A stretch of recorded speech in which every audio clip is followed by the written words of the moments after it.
খুশি, কিছু মানুষের উপরে দাদা, কিছু মানুষের উপরে দল খুশি, কিছু মানুষের উপরে তার বউ খুশি। বউয়ের কথা যত শুনে আল্লাহ কত অত শোনে টনে না। এই জাতের কিছু লোক আছে। তারপরে যদি বলেন এই দাড়িটা রাইখেন, কয় বিবির অনুমতি নাই, বিবি দাড়ি পছন্দ করে না, এই জন্য বিবির অনুরোধে সে দাড়ি রাখলে তুমি কি বুড়া হয়ে যাইবা, এই কারণে সে বিবিরে খুশি করে, নবীকে নারাজ করে। কেউ আছে সুন্নতকে কটাক্ষ করে বহির বিশ্বকে খুশি করে। লাল চামড়ার দলেরদেরকে খুশি করে। মুসলমানের মাটিতে, ইসলামের ঘাটিতে কখনো সুন্নতকে ব্যঙ্গ করে। টুপি কুকুরের মাথায় দেয়, নাউজুবিল্লাহ। পাঞ্জাবি গায়ে দেওয়া রাজাকারের নাটক বানায়। বাংলাদেশে নাটক নির্মিত হয়েছে, স্বাধীনতার স্মরণের নাটক। সেইখানে যারা দেশের স্বাধীনতা বিরোধী তাদেরকে টুপি পাঞ্জাবি দাড়ি এরকম রাজাকার সাজায়া অভিনয় করায়া জাতিরে বুঝাইছে সাবধান, টুপি দাড়ি পাঞ্জাবির কাছে যাস না, এটা রাজাকারের পোশাক। এই নাটক নির্মাণের উদ্দেশ্য এটাই। আপনারা বলুন তো, মুসলমান নবীর উম্মত, টুপি দাড়ি পাঞ্জাবি এটা কি রাজাকারের পোশাক না নবীর পোশাক? দাড়ি এটা কি রাজাকারের রং না নবীর রং? দাড়ি দেখলে কি কাউকে জঙ্গি বলা যায়? টুপি দেখলে জঙ্গি বলা যায়? পাঞ্জাবি দেখলে জঙ্গি বলা যায়? এই ভয়ে বহু মানুষ পাঞ্জাবি পরে নেই দীর্ঘদিন। আবার মসজিদে যাবো, তার এরকম টুপি পরবো, পাঞ্জাবি গায়ে দিব, যদি কয় তুই রাজাকার তুই জঙ্গি, তাহলে কি করবো? মুসলমানের দেশে নবীর সুন্নতকে গালির জায়গায় নিয়ে গেছে একটি চক্র। তারা নবীর সুন্নতকে রাজাকারী পোশাক সুরত হিসেবে প্রজন্মের মুসলমানের কাছে পেশ করেছে। আল্লাহর দ্বারা আল্লাহ ধরে,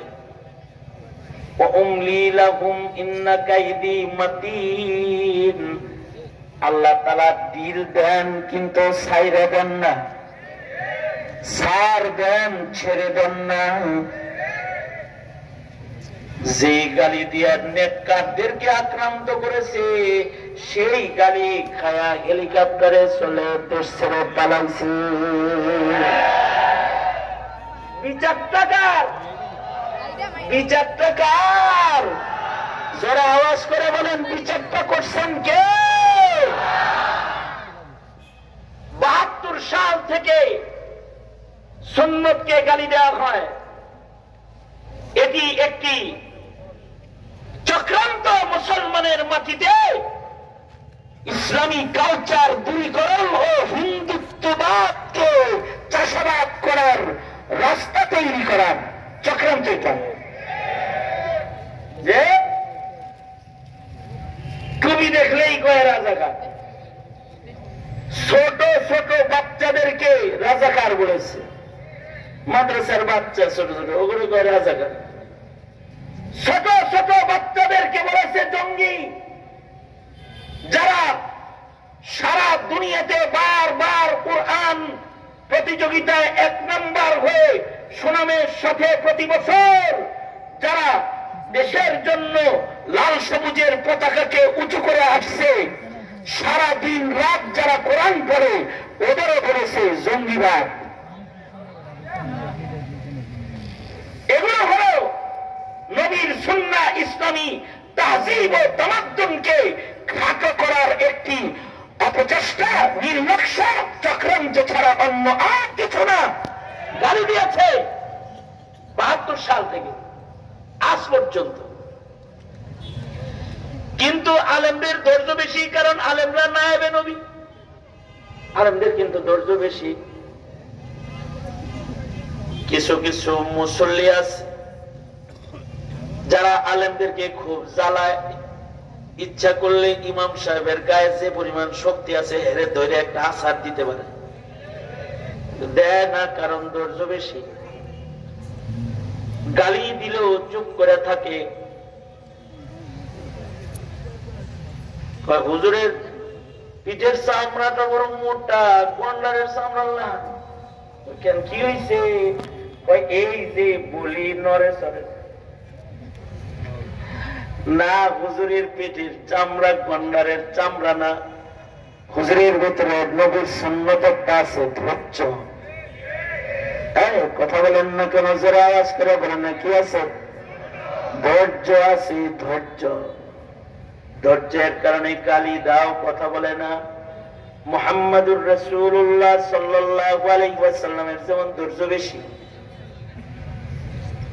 আলেম উলামা নায়েবে নবী হওয়ার কারণে তাদের ধৈর্য বেশি। গালি খাইছে কিন্তু পাল্টা গালি কোনদিন দেয় নাই, বলে নাই তুই রাজাকার, এটা বলে নাই। ওয়াইদা খাতাবাহুমুল জাহিলুন ওয়াইদা খাতাবাহুমুল জাহিলুন ক্বালু সালামা। তাদের গাল দিছে, তারা নীরব শান্তি কামনা করেছে, কারণ নবীর নায়েব। কিন্তু মুখ ফসা বাইরে হয়ে গেছে রাজাকারের বাচ্চা। কাগরে কইছে, যারা দেশের মানুষের গণ অধিকারের কথা কয়, বৈষম্য বিরোধী কথা যারা বলে, যারা মুক্তিযোদ্ধার চেতনা নিয়ে রাজপথে দাঁড়াইছে, যারা দেশ দরদি, দেশের মানুষের অধিকার যারা চায়, যারা বাকশাল সরাইতে চায়, যারা জুলুম অত্যাচার সরাইতে চায়, তাদের কয় রাজাকারের বাচ্চা। ৭২ সাল থেকে কতবার বলছে, তাতে কিছু হয় নাই, কিন্তু একবার রাজাকারের বাচ্চা বলেছে। আর সারা দেশ থেকে মিছিল এসেছে গণভবন মুখী, তুই রাজাকার,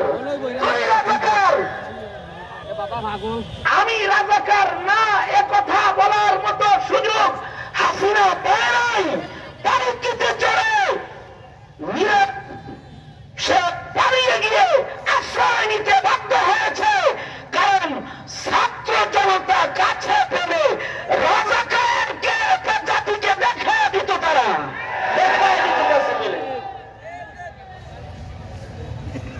রাজাকার রাজাকার বলে এ টুপিকে গালি দেওয়া হয়।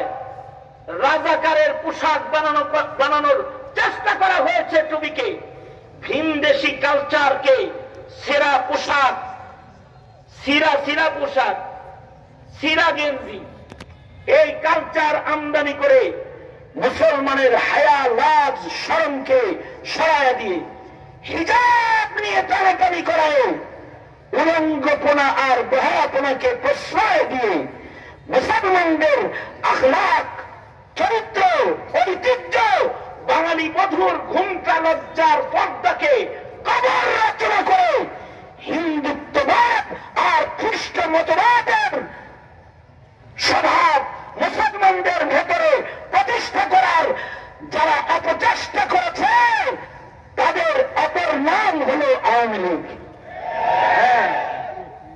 আলেমদেরকে তারা জেলখানায় দিয়েছে, হিজাব ধরে যারা টান দিয়েছে তাদের বিচার করে নাই। উচিত তো ছিল 17 কোটি মুসলমানের মাটির নারীর হিজাব ধরে তুই টান দিয়েছিস, তুই একটা নারীর হিজাব ধরে টান দেশ নাই। এই দেশের 17 কোটি মুসলমানের ঘরের 9 কোটি, 10 কোটি, 20 কোটি নারীর লজ্জায় তুই হাত দিয়েছিস। বিচার হওয়া দরকার ছিল, বিচার হয় নাই। নবীর ইজ্জতে যারা কথা বলেছে তাদের বিচার হয় নাই। নবীর ইজ্জতকে যারা দাফন করেছে তারা সরকারের আস্থা ভাজন হয়ে তারা সংসদ সদস্যর পদ পেয়েছে। আর উলঙ্গপনা, বেহায়াপনা, অভিনয়, চিত্র জগৎ আর নাট্য জগৎ আর নাট্যমঞ্চের যাত্রা যারা করেছে তাদেরকে সংসদ সদস্য করে এনেছেন শেখুল হাদিস আলেম উলামা মুফতি মুহাদ্দিসকে যেখানে তারাবদ্ধ করে রেখেছে জাতির কাছে মুসলমানিত্বকে খাটো করে তুলে ধরার জন্য। মুহতারাম হাজরিন,